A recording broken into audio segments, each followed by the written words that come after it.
আমরা যদি হাল ছেড়ে দেই, যা তোর যেন মনে হেন গর্গুই, প্রত্যেক মা বাবা এখন কি বলি, বা আর পারতাম না, হয়ে গেছে, এখন তোমার যা মন চাই করো না, আমরা এটা বলবো না। আমরা শেষ নিঃশ্বাস পর্যন্ত তাদের রাস্তা, গতি, ডাইরেকশন আল্লাহমুখী করার জন্য, রসুলমুখী করার জন্য, পরকালমুখী করার জন্য আমরা চেষ্টা করে যেতে হবে। কেন? কারণ জীবন আল্লাহমুখী, রসুলমুখী, কবরমুখী যদি না হয়, আপনি যদি আপনার সন্তানের উপরে কোটি কোটি টাকা ঢেলে দেন, আপনার সন্তানের জীবন কখনো সুন্দরও হবে না, স্বস্তিরও হবে না, সুখেরও হবে না, স্থিরও হবে না। জীবনের স্থিরতা, সুখ, স্বাচ্ছন্দ্য, শান্তি, এগুলার জন্য খাদ্যের যেমন প্রয়োজন, ধর্মেরও তেমন প্রয়োজন। আমি যখন বলবো ধর্ম, এটা একটা প্যাকেজের নাম।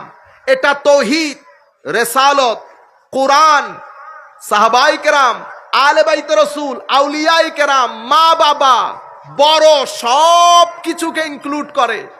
আপনি সব কিছুর উপর বিশ্বাস করলেন, বড়দের সাথে শুধু বেয়াদবি করলেন, কি হবে?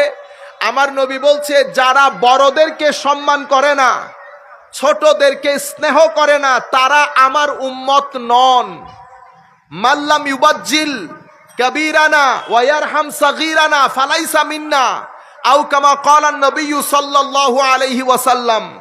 যারা বড়দেরকে সম্মান করে না, ছোটদেরকে স্নেহ করে না, তারা আমার উম্মত না। সব কিছু করলেন, আল্লাহ, রসুল, আলে বাইত, সাহাবায়ে কেরাম, মা বাবা, বড়, সব কিছু করলেন, দোকানের মধ্যে আমি গেলে আমাকে শুধু ঠকিয়ে দেন। আপনারা বুঝতে পেরেছেন? আমার নবী কি বলছেন? যারা আমার উম্মতকে ঠকায়, যারা আমার উম্মতের সাথে ডিসেপশন করে, চিট করে, প্রতারণা করে, তারা আমার উম্মত নন। দেখছেন অবস্থা কোথায় গিয়ে ঠেকেছে?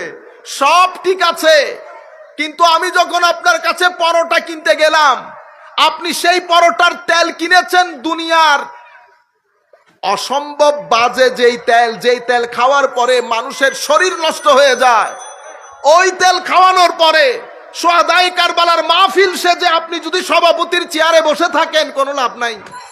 আমার নবী বলছে, যারা আমার উম্মতের সাথে প্রতারণা করে, তারা আমার দল। তা আমার নবী যখন আপনাকে ডিজন করবে, আমার না বলবে, কিয়ামতের ময়দানে হেন কোন মায়ের ছেলে আল্লাহ তৈরি করেন নাই যেই ব্যক্তি আপনার পাশে গিয়ে বলবে আমি আছি। আপনারা বুঝতে পেরেছেন?